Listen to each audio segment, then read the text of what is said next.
Hai guys, selamat datang di channel Alur Cerita Film Detektif Movie. Di kesempatan kali ini, Mimin akan membahas alur cerita film yang berjudul Gangnam Blues. Film yang dirilis pada tahun 2015 ini disutradarai oleh Yuha dan dibintangi oleh Lee Min Ho, Seo Hyun, Hyo Suk, Kim Rae Won, dan nama besar lainnya. Film ini menceritakan tentang wilayah elit Gangnam di era 70-an di mana banyak mafia yang berkuasa. Lee Min Ho sebagai Jong Dae dan Kim Rae Won sebagai Yongki yang menjadi teman sejak kecil harus menyaksikan rumah mereka dihancurkan oleh preman setempat. Oke guys, tak usah berlama-lama, langsung saja kita masuk ke alur ceritanya. Lanjut.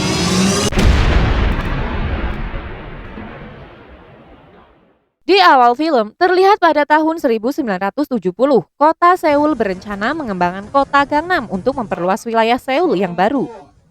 Di mana kota itu yang sudah padat penduduk sehingga terjadilah perebutan lahan di sana.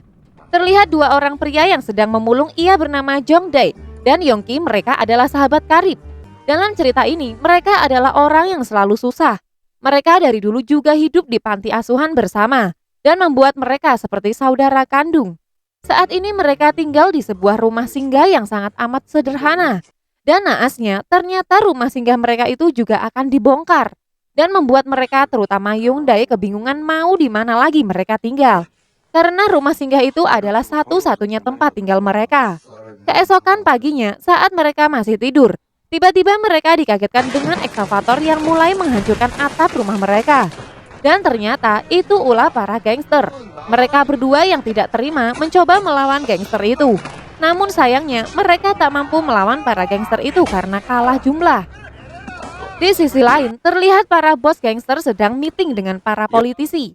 Mereka bernama Yang Zo, Nam, dan Jang, dan dua politisi yang bernama Park dan Su.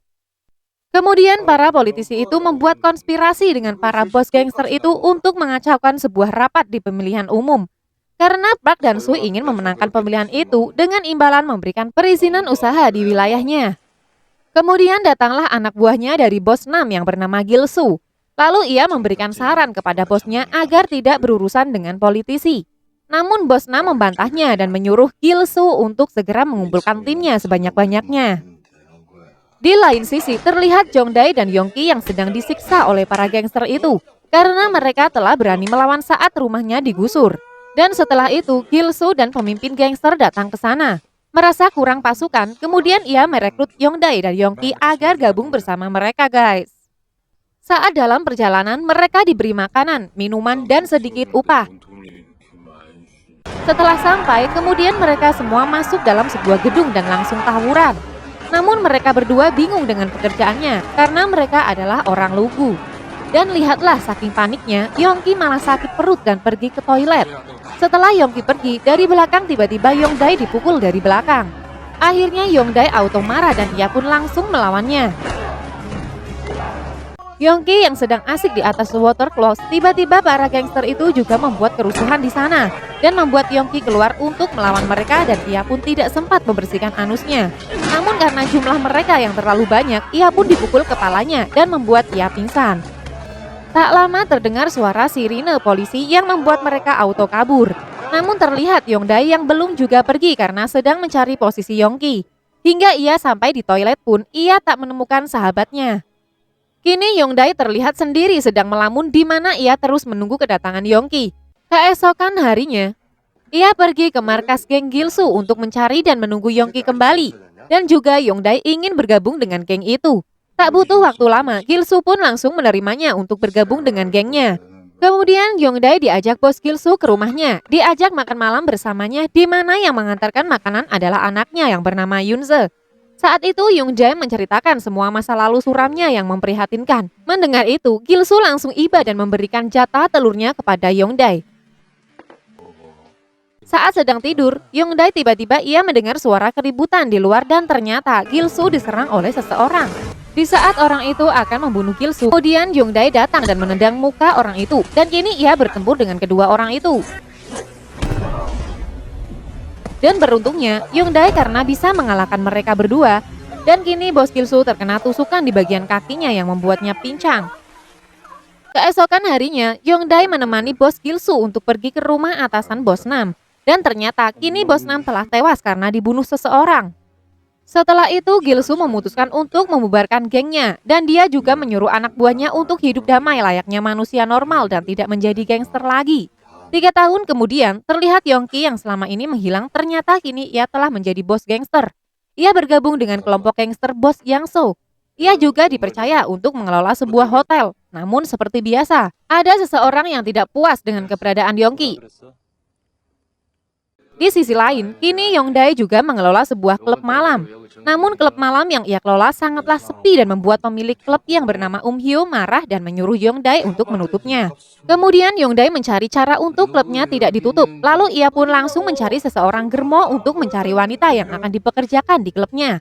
Germo itu juga membantunya untuk bertemu dengan Tante Min agar ia bisa meminjam uang kepadanya. Setelah itu, ia kembali pulang ke rumah Gilsu yang kini usahanya adalah jasa laundry untuk menyambung hidup. Terlihat Yongdae yang memberikan separuh gajinya kepada Gilsu yang sudah dianggap seperti ayahnya sendiri. Saat makan malam, ia membuat makanan lebih banyak karena hari itu adalah hari ulang tahun Yongdae. Dan tak lama tiba-tiba Hyo datang untuk menagih hutang kepada Gilsu.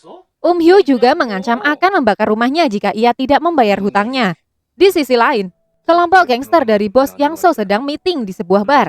Di sini Yongki mendapatkan kepercayaan lagi dari bos Yangso, yaitu untuk mengelola restoran miliknya dan membuat iri para seniornya. Tak lama salah seorang seniornya meminta Yongki agar resto itu dikelolanya, namun Yongki menolaknya guys. Dan ternyata selama ini Yongki menjalin asmara dengan kekasih bosnya, bahkan sampai mereka melakukan perut-perut. Scenes beralih di klub yang dikelola oleh Yongdae yang saat ini terlihat ramai pengunjung dan tak lepas dari bantuan Tante Min yang telah meminjamkan uang kepadanya. Ia juga ingin meminjam uang lagi kepada Tante Min sebanyak $50.000 untuk membayar hutang Gilsu kepada Hyo.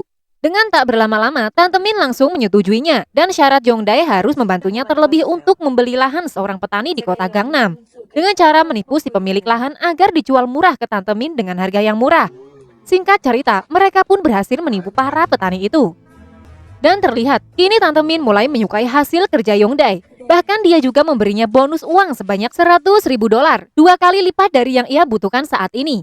Tak lama ia pun menawarkan sebuah pekerjaan yang sangat beresiko, yaitu mencuri surat tanah milik bos Yangso. Di malam yang cerah, Yongdae melihat Yoonse yang sedang kencan bersama pacarnya. Kemudian ia menyuruhnya agar segera menikah. Ia juga menyampaikan bahwa ia yang akan menyelesaikan hutang ayahnya. Setelah sampai di rumah, terlihat Hyo membakar barang-barang Gilsu. Yongdae yang tidak terima, kemudian ia langsung menghajar semua anak buahnya. Dan Yongdae pun membayar semua hutang Gilsu dan melemparkan uang itu. Tak luput ia juga mengancam bos gangster itu untuk tidak melakukan ini lagi jika tidak mau mati di tangannya. Setelah itu, Yongdae berterus terang kepada Gilsu bahwa ia sedang membangun kembali gangsternya. Lalu ia juga mengajak untuk memimpin kembali gangster itu dan membuat Gilsu bingung. Tak lama Yongdae mencuri seluruh sertifikat tanah di markas bos Yangso. Kemudian para pasukan bos Yangso datang ke sana dan Yongdae melihat salah satu wajah yang familiar dari salah satu anak buah bos Yangso yang pernah mencoba membunuh Gilsu. Di sana ia juga melihat Yongki yang dibawa dengan kondisi babak belur dan akan mengubur Yongki hidup-hidup. Melihat itu, Yongdae auto menghajar mereka semua untuk menyelamatkan Yongki. Dan kini mereka terlihat sangat bahagia karena bisa bertemu kembali. Kemudian Yongdae membawa Yongki ke markasnya untuk mengobati lukanya. Dan Yongki menceritakan tentang tragedi saat perpisahan dulu. Ternyata saat itu ia salah masuk bis. Dan di sini Yongdae mengajak Yongki untuk bergabung dengan gengnya. Namun Yongki menolaknya karena ia sudah merasa nyaman dengan gengnya, bos Yangso. Setelah itu Yongdae menemui Tante Min untuk memberikan surat tanah itu dan terlihat sangat senang dengan hasil kerja Yongdae. Lalu ia meminta kepada Tante Min agar ia bisa dipertemukan dengan politisi yang bernama Suh. Kemudian Yongdae mengajak Gilsu untuk membalaskan dendam bosnya yang telah mati. Yongdae juga telah mengetahui bahwa pembunuhnya adalah bos Yangso. Di lain sisi, Yongki kegep oleh salah satu anak buah bosnya saat sedang kencan dengan kekasih bosnya. Ia pun auto mengancam akan melaporkannya jika tidak memberikan posisi pengelolaan hotel kepadanya. Mendengar itu, Yongki marah dan langsung menusuknya hingga ia mati.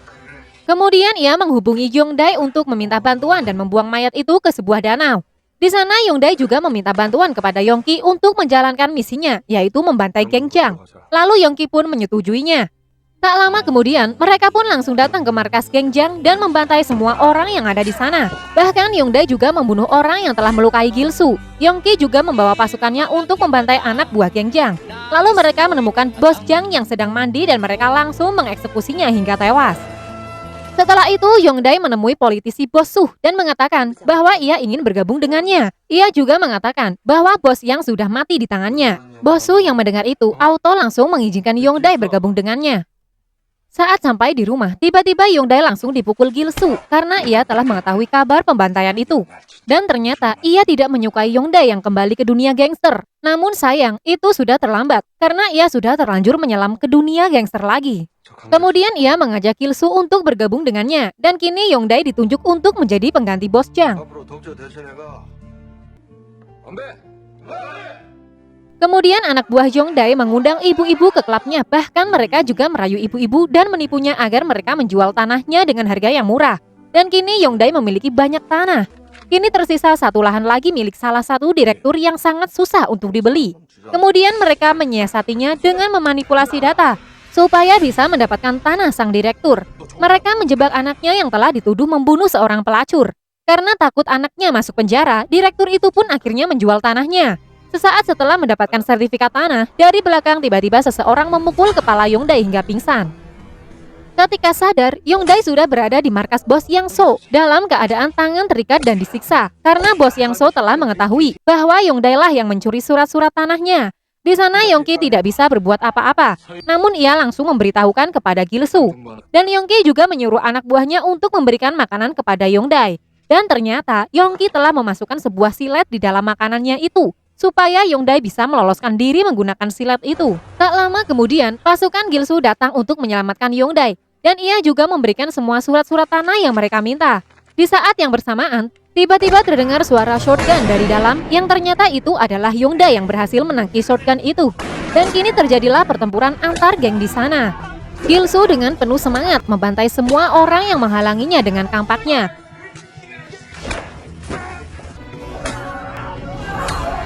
Namun terlihat Yongdae yang hampir saja terbunuh, namun untungnya Gilsu datang tepat waktu.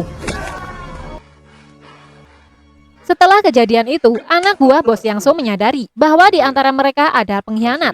Dan bos Yang So mengetahui saat Yongki mengobrol dengan kekasihnya yang ternyata sudah terekam. Sementara Gilsu dan anak buahnya ditangkap oleh polisi karena terkait telah menipu ibu-ibu untuk mendapatkan tanah. Walaupun yang melakukan itu adalah Yongdae. Di lain sisi, Yunse mengalami KDRT dengan suaminya. Lalu ia pergi ke rumah Yongdae dengan kondisi yang sudah babak belur. Melihat hal itu, Yongdae langsung menemui suaminya dan malah memberinya uang. Dan Yongdae juga meminta untuk tidak lagi menyakiti Yunse. Di malam harinya, Yongdae menemui politisi Su untuk meminta membebaskan Gilsu. Lalu bos Su menyetujui permintaannya, hingga akhirnya Gilsu dan anak buahnya dibebaskan. Dan kini mereka bisa minum bir dan berkumpul kembali, guys. Di sana Gilsu mengatakan ingin membubarkan lagi gangster itu. Meski ia tahu Yongdae telah membangunnya kembali dengan susah payah. Bahkan ia juga menyuruh Yongdae untuk berhenti menjadi seorang gangster. Namun Yongdae di sini menolaknya. Di sisi lain, Yongki dicurigai oleh bos Yang So sebagai pembunuh Gyungpyo. Namun Yongki bersikeras tidak mengakuinya karena ia takut dibunuh oleh bosnya. Dan kini ia malah memfitnah bahwa Yongdae adalah pelakunya. Akhirnya bos Yang So menyiasatinya dengan menyuruh Yongki untuk membunuh Gilsu sebagai salah satu bukti bahwa ia bukan pengkhianat. Di lain sisi, Yongdae menjenguk Yunse dirawat di rumah sakit. Ia kembali terkejut karena Yunse kembali disiksa oleh suaminya. Padahal sebelumnya ia telah memberikan uang kepada suami Yunse supaya tidak menyiksa Yunse lagi. Dan kini Yongdae mencari suaminya yang sedang di bar. Dan kali ini ia langsung menghajarnya hingga bonyok. Di lain sisi, Yongki datang ke rumah Gilsu dan langsung menusuknya. Bahkan ia juga memukulnya menggunakan setrika sampai mati. Kini Yongdae dan Yunse yang mengetahui itu pun menangis karena telah kehilangan ayahnya. Dan kini Yongki mendapatkan kembali kepercayaan dari bos Yang So. Di sana bos Yang So merencanakan akan menyerang Yongdae saat pemakaman Gilsu. Saat bertemu Yongki, Yongdae sempat melihat bekas luka yang ada di leher Yongki dan membuatnya curiga. Dan kini bos Yongsu melancarkan aksinya dengan menyerang kelompok Yongdae saat proses pemakaman Gilsu. Namun kini Yongki beserta anak buahnya datang dan membantu Yongdae untuk melawan bos Yang So.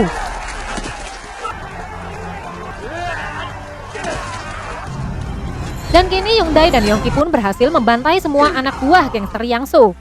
Setelah kejadian itu, pemerintah memutuskan untuk memperluas wilayah di kota Gangnam.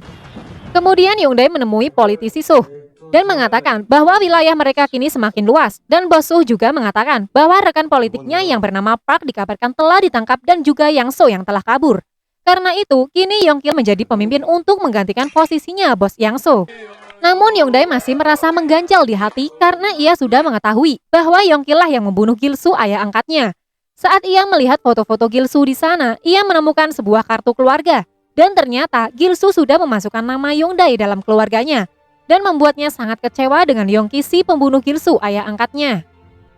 Di sisi lain, Yongki menemui bos Yang So di sebuah bioskop. Namun tiba-tiba Yang So langsung menodongkan pistol dan mencoba menembaknya. Karena kini ia tahu bahwa Yongki adalah seorang pengkhianat.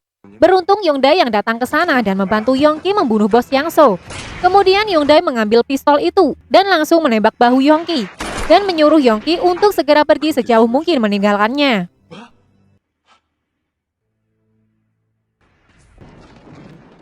Di akhir film, terlihat Hyundai yang sedang naik kereta api. Kemudian seseorang menembak Hyundai hingga membuatnya keluar dari kereta. Begitupun dengan Yongki yang sedang berada di dalam mobil. Tiba-tiba ia ditembak kepalanya oleh seseorang guys. Dan ternyata seorang politisi Suh lah dalang dari semua ini. Karena ia mempunyai kepentingan politik dan menganggap mereka berdua bisa menggagalkan rencananya. Dan kini bos Suh telah berhasil menjadi presiden. Itulah alur cerita film Gangnam Blues yang dirilis tahun 2015 guys. Jangan lupa guys dukung kita dengan cara klik tombol like and subscribe. Lalu share video ini ke semua akun media sosial kalian. Supaya channel ini semakin berkualitas dalam menghibur kalian. Dan jangan lupa nyalakan tombol lonceng ya. Supaya kalian bisa jadi penonton pertama dari tayangan channel ini guys. Salam Detektif Movie.